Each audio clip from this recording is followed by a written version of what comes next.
Bienvenido al canal de Narraciones Budismo. Este material ha sido enteramente cedido por la página web studybuddhism.es.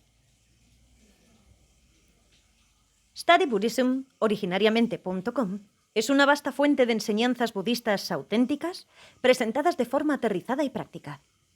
Es gratuita y libre de publicidad. Nuestro objetivo es poner la sabiduría del Tíbet a disposición de nuestro mundo moderno.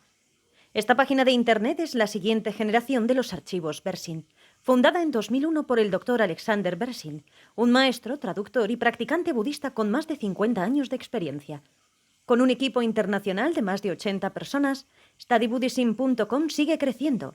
Constantemente añaden nuevos artículos, vídeos y enseñanzas en audio.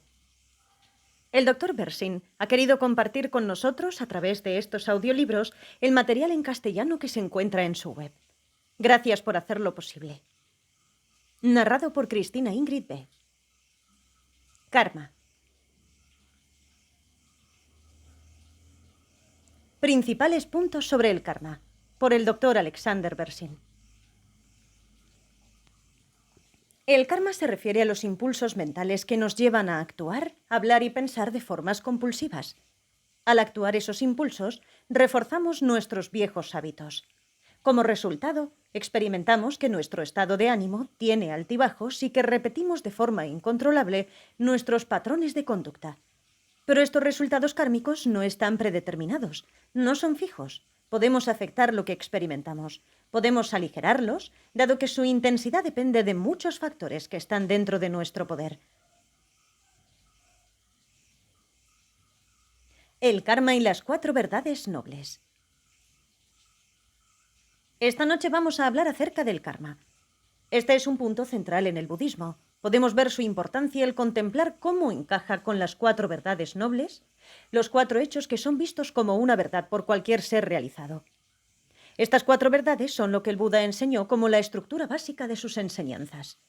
El primer hecho de la vida es que es difícil y está llena de problemas. ¿Cuáles son estos problemas?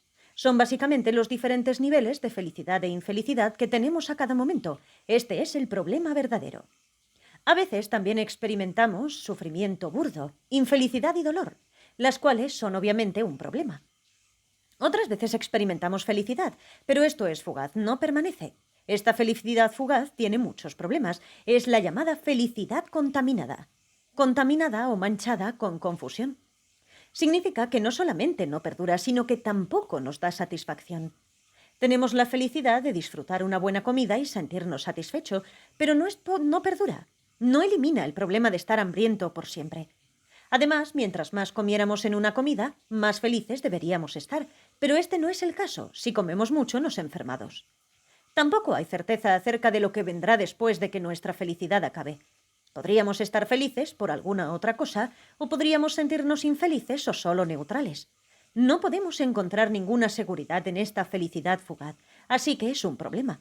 Podemos disfrutar esta felicidad fugaz por lo que es en sí misma, pero no es algo que pueda resolver todos nuestros problemas. Siempre queremos más y más. El tercer tipo de problema verdadero es que cuando experimentamos una sensación neutral, por ejemplo, vamos a dormir y nos sentimos neutrales, no pasa mayor cosa. Pero eso tampoco soluciona nuestros problemas, no podemos quedarnos dormidos por siempre. Una de estas sensaciones, feliz, infeliz o neutral, acompañará a cada uno de los momentos de nuestra existencia samsárica. Esto es lo que el Buda describió como el verdadero problema. No se trata solo de que no encuentro trabajo. Es muy importante darnos cuenta de que estamos hablando de lo que sucede en todos y cada uno de los momentos de nuestra vida, no solo a veces. Todas estas experiencias problemáticas de la vida vienen de una causa. Básicamente, la causa de estas experiencias problemáticas son el karma y las emociones y actitudes perturbadoras. Dejémoslo así. Los problemas reales son la maduración del karma, y las causas reales son el karma. Así que la verdadera cesación es detener el karma y las emociones perturbadoras. Y el camino verdadero, o la vía de la mente, es el entendimiento que dará lugar a la cesación verdadera. De esta manera, el karma es un tema fundamental en las enseñanzas budistas, así que es muy importante entender lo que es. La definición de karma. Cuando buscamos la definición de karma, encontramos que se define distinto en los diferentes sistemas budistas, como casi todo en el budismo. Vamos a apegarnos aquí a la definición más simple, de acuerdo a la cual el karma es un impulso mental, senpa. Este apremio mental es el que nos lleva en la dirección de una experiencia particular. El karma no es una acción en sí misma. Frecuentemente la gente se confunde pensando que se refiere a las acciones, debido especialmente a que algunos traductores traducen karma como acción. De ninguna manera es la acción. Karma es el impulso de actuar. Este impulso que nos lleva a actuar es un factor mental y siempre está acompañado de otros 3 factores mentales. El primero es el distinguir, douché, generalmente traducido como reconocer. Nosotros distinguimos un objeto dentro del campo de nuestros sentidos. Esta persona en comparación a esa otra persona, este objeto en comparación a ese otro. Necesitamos distinguir el objeto hacia el cual nuestra acción va a ser dirigida. El segundo es una intención, dunpa, la cual es también como el objetivo. ¿Qué intención tenemos? ¿Tenemos la intención de lastimar a esta persona o de ayudarla? El tercer factor mental es la emoción que va con ello. Puede ser una emoción perturbadora, como el enojo, o una positiva, como el amor. Queremos dañarlos porque estamos enojados o ayudarlos porque sentimos amor por ellos. El impulso que nos lleva a cometer la acción es el karma. El significado budista de motivación. Otra palabra que a veces es confusa para nosotros aquí en Occidente es motivación. En el uso occidental que le damos a esta palabra, se refiere generalmente a la emoción detrás de algo. Decimos que estamos motivados por enojo o por amor.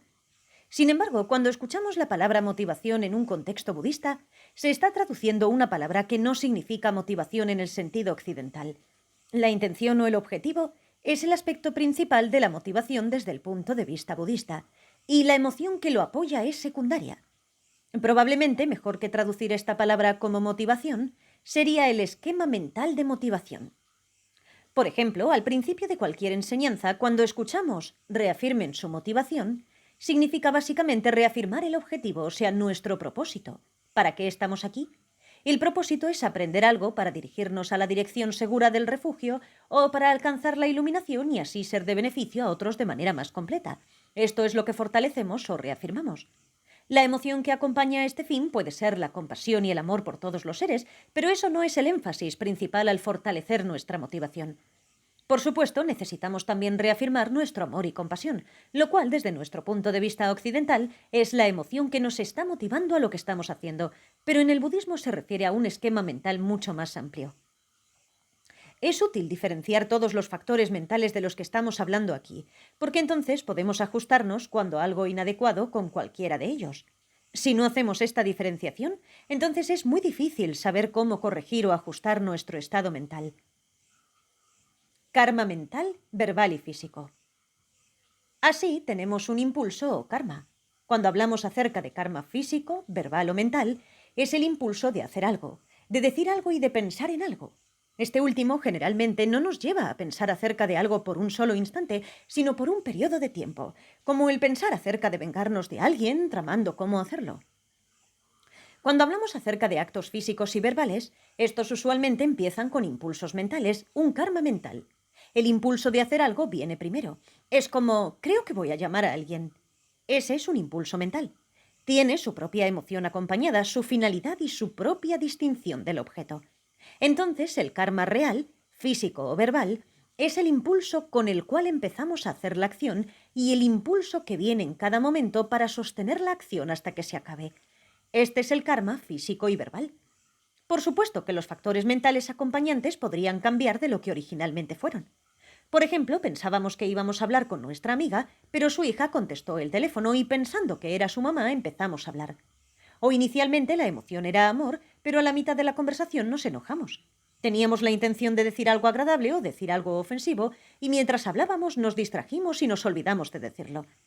Todas estas cosas son variables que cambian, y el karma es solamente el impulso de hacerlo, como el impulso de hablar. Por supuesto, el impulso no sucede por sí mismo, se da con todos estos factores juntos, pero ninguno de ellos es la acción en sí misma. La acción en sí misma es algo distinto. La acción en sí misma es lo que yo llamo una fuerza kármica positiva. en tibetano Shenam, o una fuerza kármica negativa, Dikpa. Es lo que usualmente se traduce como mérito o pecado. Se refiere a la acción en sí misma, que actúa como una fuerza kármica. Cuando se acaba, quedan sus remanentes kármicos que continúan con nuestro continuum mental. Potenciales kármicos, tendencias, hábitos constantes, etc. Son abstractos.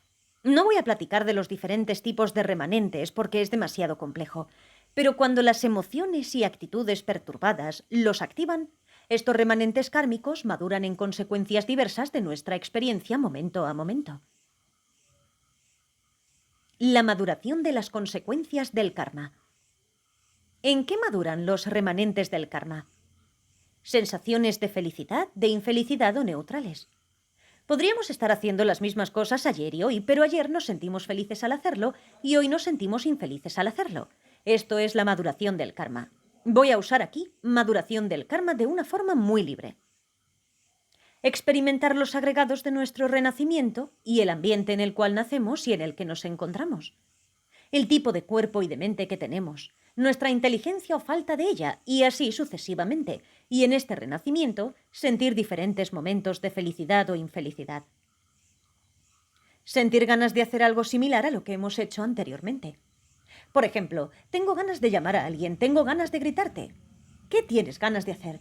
Tengo ganas de rascarme la cabeza. Esta es la maduración del karma, aquello que tenemos ganas de hacer. De tener ganas de hacer algo puede llegar hasta sentirse la necesidad de hacerlo. El tener ganas de hacer algo, dvepa, y el impulso de hacerlo son dos cosas diferentes. El experimentar una situación similar a lo que hicimos con las mismas cosas pasándonos a nosotros.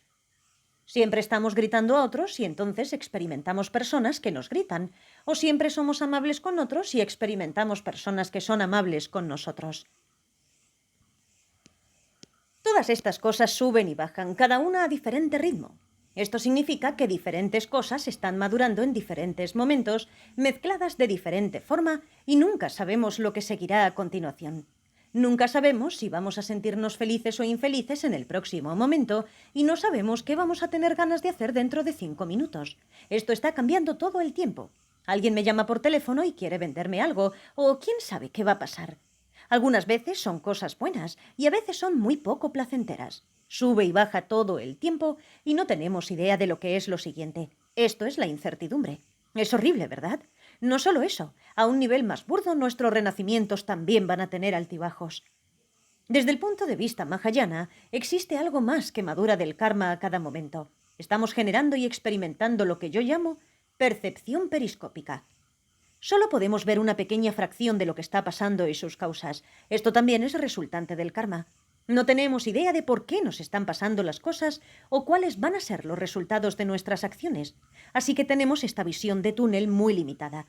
Esto también es el resultado de nuestro karma. Nos hace seres limitados, seres con mentes limitadas en comparación con los budas omniscientes. Toda esta maduración del karma es la primera verdad noble, problemas verdaderos. Creo que ahora podemos apreciar un poco más lo que el Buda quería decir con el primer hecho de la vida. Problemas verdaderos. Es la maduración del karma. Lo más terrible es que estamos tan confusos que causamos que madure el karma y causamos que surjan más impulsos que perpetúan el ciclo. Es lo que se describe en los 12 eslabones de surgimiento dependiente. Es importante recordar que la discusión del karma incluye los impulsos que no solo traen conductas destructivas, sino también conductas constructivas mezcladas con confusión y conductas no específicas mezcladas con confusión. Una acción constructiva mezclada con confusión sería: quiero ayudarte porque te quiero agradar y deseo que seas amable conmigo. O te quiero ayudar para sentirme necesitado, pero así me siento importante y útil. O puede ser el impulso de hacer algo no específico. Esto no significa ni constructivo ni destructivo, como jugar con los pulgares o golpetear en la mesa, o subir y bajar nuestras rodillas o algo así. Está mezclado con confusión. Somos ingenuos porque no entendemos realmente que esto molesta a otras personas o nos hace ver ridículos.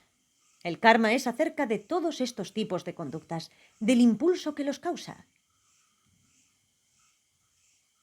Las 4 leyes generales del karma.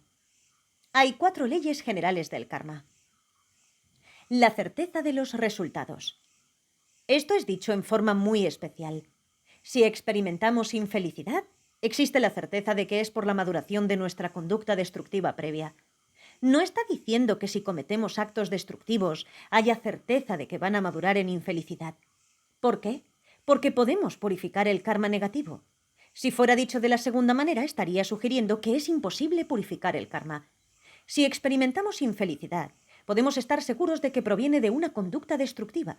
Si experimentamos felicidad, podemos estar seguros que maduró de una conducta constructiva. Es muy importante entender esta relación entre conducta y el sentir un nivel de felicidad o infelicidad. No estamos diciendo que si actuamos destructivamente producirá infelicidad. Vamos a ver las muchas variantes de esta relación entre sensaciones y acciones. No estábamos hablando aquí acerca de la felicidad o infelicidad que nuestras acciones les causan a otros. No hay certeza alguna respecto a eso. Por ejemplo, recientemente dejé mi computadora en un establecimiento para reparación y fue robada de esa tienda. Estaba muy contento porque esa computadora constantemente se descomponía y así pude cobrar el seguro y con ese dinero comprar una nueva. El ladrón no me causó infelicidad. Esta ley del karma nos habla acerca de la experiencia de felicidad o infelicidad de la persona que comete la acción. Tampoco es seguro que sea lo que vamos a sentir cuando cometemos cierta acción. No necesariamente se relaciona con la acción. Podemos abstenernos de cometer un acto sexual inapropiado, como tener sexo con la compañera de alguien más, y al hacerlo sentirnos muy infelices. Tampoco es completamente seguro cómo nos vamos a sentir inmediatamente después de la acción. Estaba ayudando a alguien, entonces se fue a su casa y me sentí muy deprimido. Y como dijimos, no hay certeza alguna de que estos sentimientos vayan a madurar después, porque podemos purificarlos de las consecuencias kármicas de nuestras acciones. Lo único certero es que si estamos experimentando estos sentimientos, sin importar cuándo suceda, es que son el resultado de alguna acción previa, constructiva o destructiva. Si nos sentimos infelices cuando nos abstenemos de cometer adulterio, esa es la maduración de alguna causa destructiva previa. También debo mencionar qué es una acción constructiva, ya que algunas personas pueden confundirse con respecto a esto. Abstenerse de matar es una de las 10 acciones constructivas. No estoy pensando acerca de ir matando personas por ahí. El hecho de no matar gente no es la acción constructiva de refrenarnos de matar gente.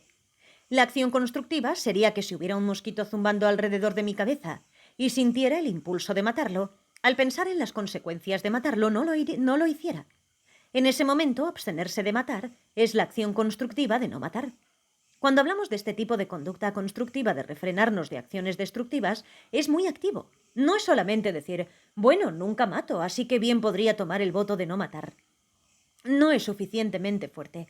Claro que tomar un voto es siempre benéfico, pero la acción real constructiva es abstenernos de una acción destructiva cuando queremos hacerla y frenarnos porque entendemos las consecuencias. Por supuesto, también están las acciones constructivas de ayudar a alguien o dar algo a alguien. Esas son de otro tipo. El incremento de resultados. A una pequeña acción pueden seguir resultados muy grandes. Decimos algo desagradable a nuestra pareja y entre más dejemos sin resolver el problema, más crece el resentimiento. Todos conocemos esto por nuestra experiencia individual. Si no hemos cometido cierto tipo de acción, no vamos a experimentar sus resultados. Muchas personas mueren en un accidente aéreo, pero algunas sobreviven. ¿Por qué? Ellos no crearon la causa para morir en ese accidente, así que no experimentan los resultados. Si realmente nos hemos purificado completamente de todo nuestro karma, entonces no hay nada que temer. Aún así vamos a un lugar peligroso con ladrones y demás, no vamos a experimentar el ser robados porque nos hemos purificado de las causas kármicas de ser robados. Nadie podía dañar al Buda, por ejemplo.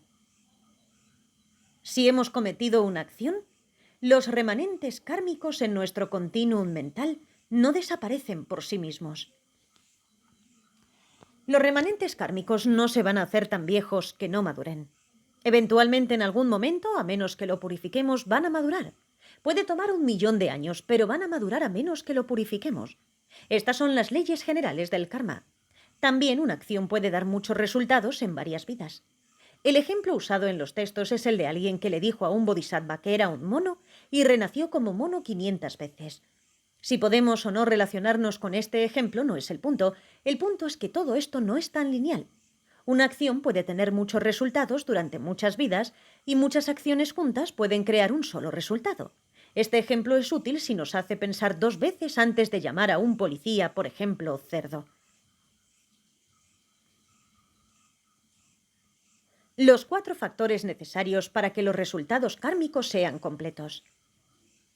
Cuando hablamos acerca de una acción kármica, se necesitan 4 factores para que los resultados sean completos. Si falta alguno de estos factores, el resultado no será tan fuerte, pero eso no significa que no habrá resultados. Necesitamos una base. Debe existir una base, un ser o un objeto al cual se dirija el acto. Pensamos que alguien ya había pasado demasiado tiempo en el baño y empezamos a gritarlo. Pero entonces resultó que no había nadie en el baño. Esto no es tan fuerte como si realmente hubiera estado alguien adentro. Tiene que haber alguien que escuche nuestros gritos, los entienda y tome en serio lo que decimos. Si la persona es sorda o tenía el radio prendido y no podía oírnos, no es tan fuerte.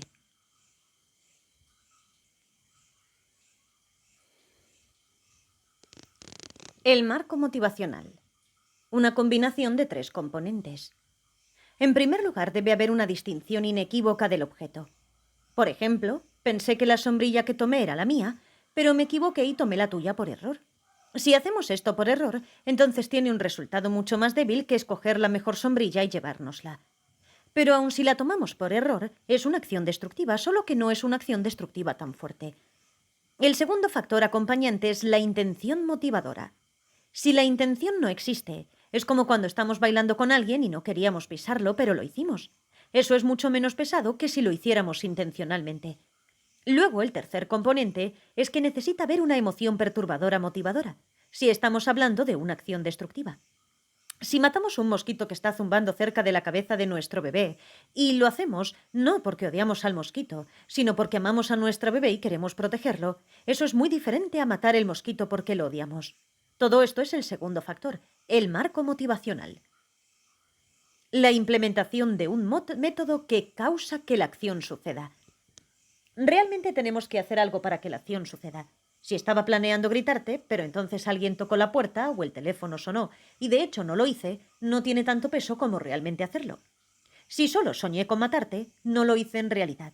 Aunque el soñar en matar es una acción destructiva y puede ser acompañada de mucho enojo y demás, podríamos de forma muy intencional tratar de matar a la persona en el sueño. No tiene tanto peso como matar a la persona porque no hay una acción involucrada. El logro de un final. Si le disparamos a alguien con la intención de matarlo y fallamos, y solo le damos en un brazo, nuestra acción no alcanzó a concluir la intención, así que tiene menos peso. Si realmente queríamos dañar a alguien con lo que dijimos y no lo herimos para nada, porque no nos creyó o por lo que sea, no tiene tanto peso como si realmente hubiéramos dañado a la persona. Lo mismo que si mentimos y no nos creen. Podemos ver que los resultados de nuestras acciones son realmente complejos. Existe una gran cantidad de diferentes factores involucrados. Es lo mismo para las acciones positivas. Por ejemplo, si intento ayudarte, pero ayudé a otro en tu lugar, si no intenté ayudarte, pero lo que hice te ayudó de todas maneras, o hice algo para ayudarte que no te ayudó en forma alguna. Esto ocurre frecuentemente. Hacemos una buena comida para complacer a alguien que se ahoga al comerla y va a dar al hospital. O la odian, tiene un sabor horrible para ellos. Todos estos factores también están presentes en las acciones constructivas. El karma que arroja y el que completa.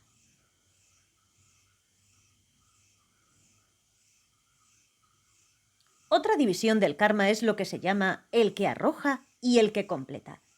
El karma que arroja, Penjekile, es un impulso que nos lanza a la siguiente vida.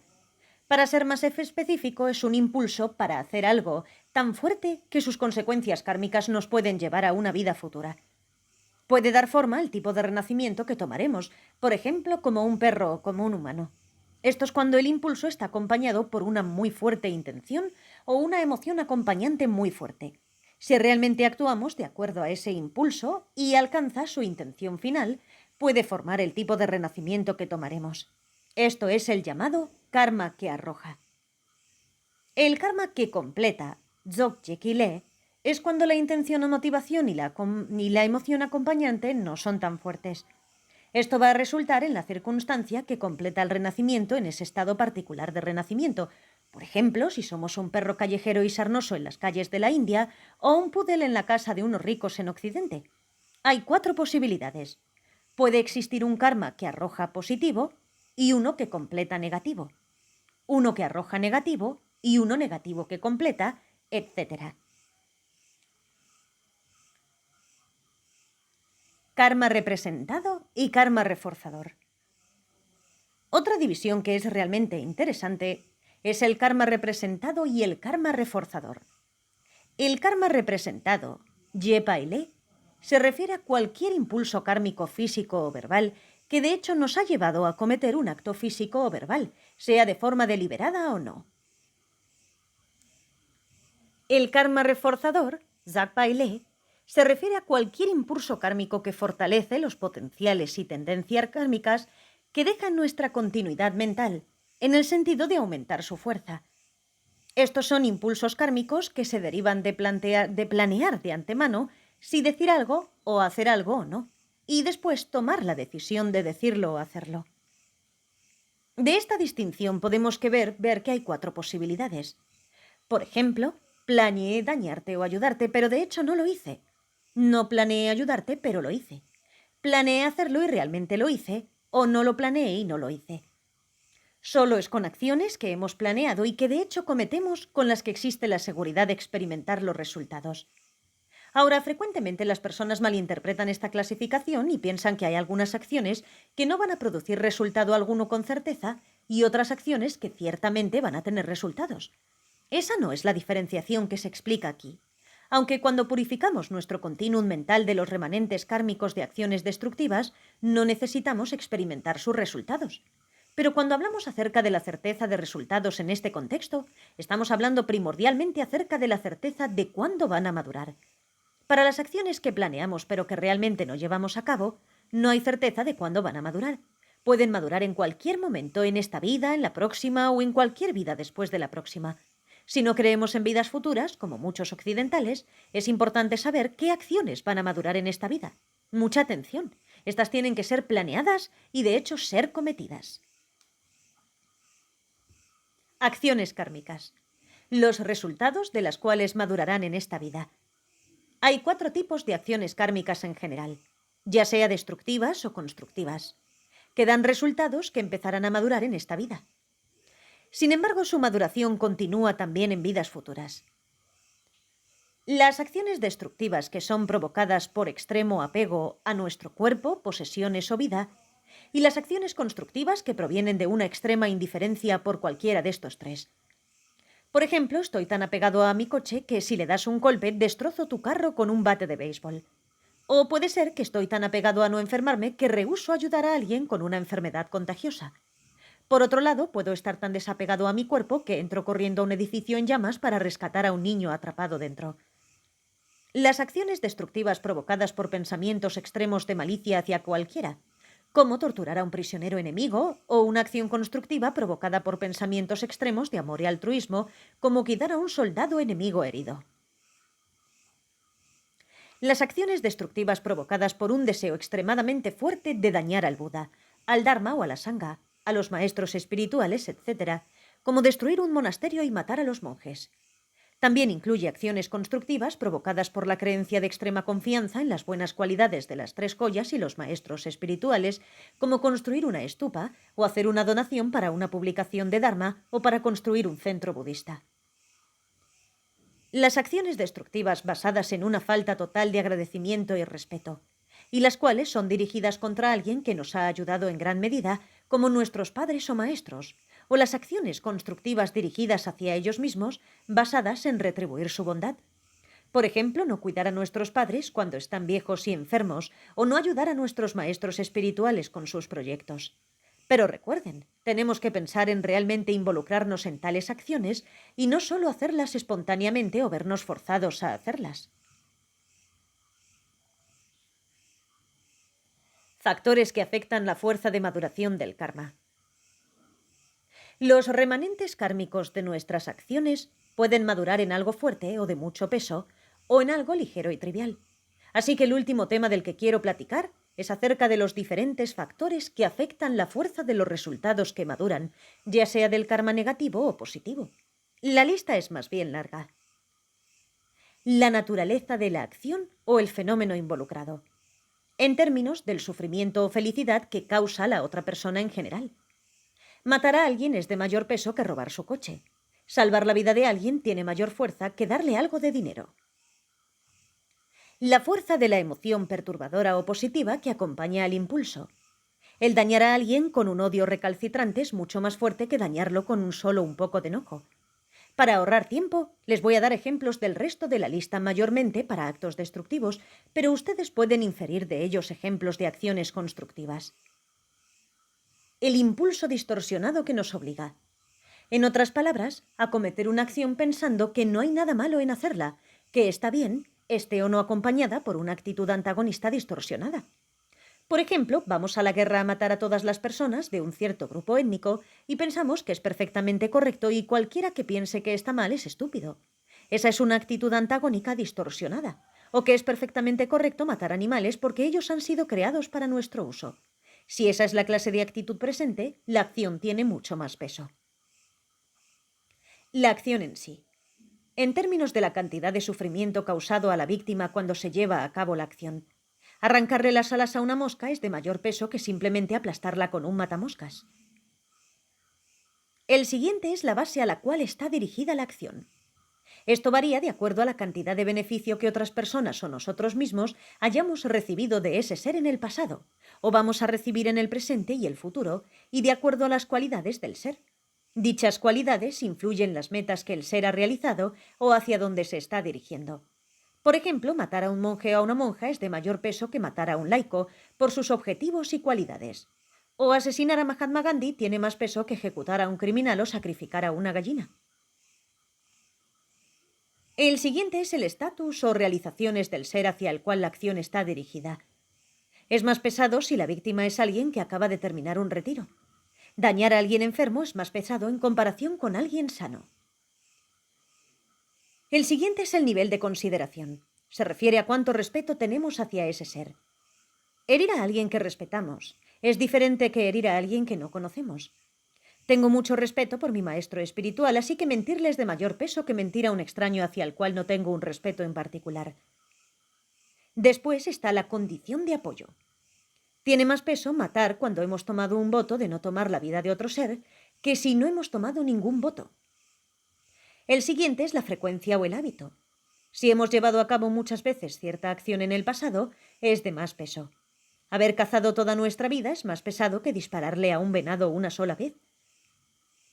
Después viene el número de personas involucradas en cometer la acción. Si somos parte de toda una banda que golpea a alguien, es de más peso que hacerlo nosotros solos. En oposición, hacer una ceremonia con un número grande de personas es una acción positiva más fuerte que solo hacerla nosotros mismos en nuestro cuarto.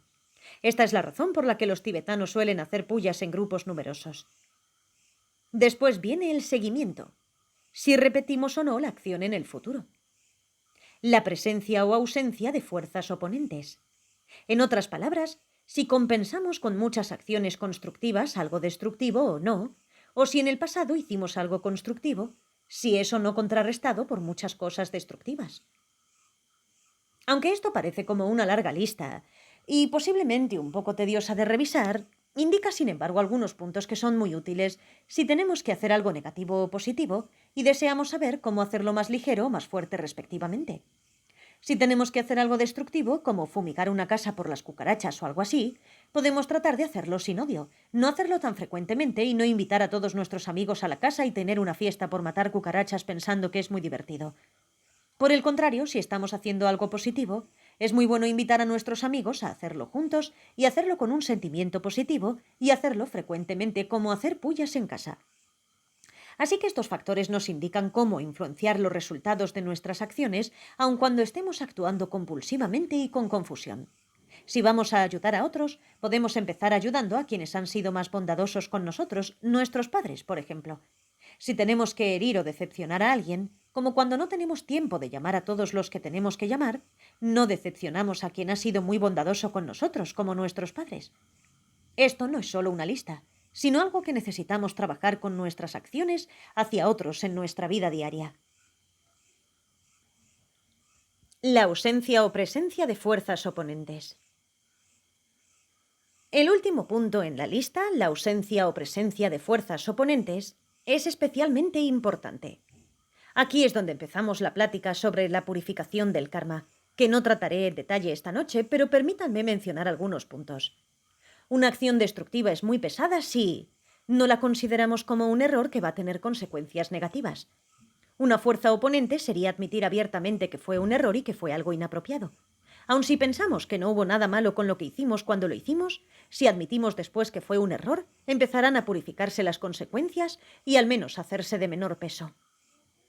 La hicimos con regocijo, sin arrepentimiento alguno, y disfrutamos haberla hecho. La fuerza oponente sería el arrepentimiento. No tenemos el deseo ni la intención de dejar de repetirla, como si pensáramos, voy a continuar escuchando música con el volumen alto toda la noche. No me importa si mantiene a mis vecinos despiertos. Lo opuesto a ello es pensar, voy a tratar de no repetir la acción. No pensar en reparar el daño. Lo opuesto a ello es aplicar la acción constructiva de remedio. Esta es la forma en que tenemos los 4 poderes oponentes tan importantes de aplicar en la meditación de Vajrasarva o cualquier otro tipo de purificación. Cada una es recomendada para propósitos específicos. Necesitamos añadir un punto más a este asunto de la ausencia o presencia de las fuerzas oponentes. Hacemos algo sin el menor sentido de dignidad moral propia o interés en cómo nuestras acciones afectan a otros. No nos importa nuestro honor personal y no nos importa qué piensen las personas de nuestra familia, maestros, ciudadanos, etc. La fuerza oponente para ello es, con un sentido de dignidad propia e interés en cómo nuestras acciones se reflejan en los demás, reafirmar nuestra dirección segura y bodhicitta. Estoy haciendo algo positivo en mi vida. Un ejemplo de esto sería un alemán en algún lugar comportándose de manera muy ruidosa y haciendo todo tipo de disturbios sin importarle lo que esto afecte la forma en que la gente piense acerca de los alemanes. Preguntas. Con la presente epidemia de la enfermedad de pies y boca, las autoridades han decidido sacrificar a todo el ganado. Debido a que soy un miembro de la sociedad en la cual eso está pasando, esa matanza sería una acción de grupo, ¿no es así? ¿Tengo que sufrir los resultados kármicos colectivos de esa acción de grupo o no? ¿Cómo evito esto? Antes que nada, recuerda la 4ª ley del karma. Si no hemos cometido una acción, no experimentamos el resultado. Si no hemos matado a los animales, no estamos involucrados en la acción kármica. Las diversas personas que están realmente haciendo la matanza son las que están en sí involucrados en la acción kármica. Sin embargo, existe un punto relacionado a regocijarse en las acciones de los demás. Si nos regocijamos en las acciones constructivas de los demás, construimos una energía kármica positiva. Si nos regocijamos en las acciones destructivas de los demás, eso crea una fuerza kármica negativa. Así que si pensamos que llevar a cabo este sacrificio es algo realmente maravilloso, eso es una cosa. Pero si pensamos que es terrible que los estén matando y sentimos gran compasión, es una forma positiva de pensar. Necesitamos ser cuidadosos de no acompañar esto con ingenuidad. Estos animales, este ganado, de cualquier forma iba a morir por la carne, así que solamente es cuestión de cuándo iban a ser sacrificados. Tener compasión por ellos solo porque van a matarlos debido a la epidemia, sin importarnos si van a morir por obtener la carne, es ingenuo. Nuestro pensamiento con compasión aquí es una acción constructiva, pero está acompañada de la emoción perturbadora de la ingenuidad.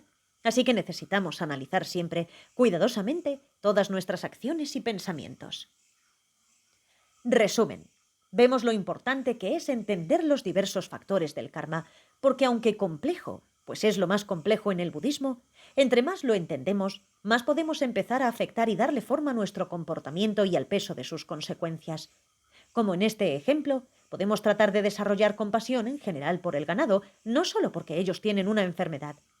Que toda la energía positiva que hayamos generado por esto crezca cada vez más y más fuerte y que cualquier entendimiento que hayamos obtenido se haga cada vez más profundo.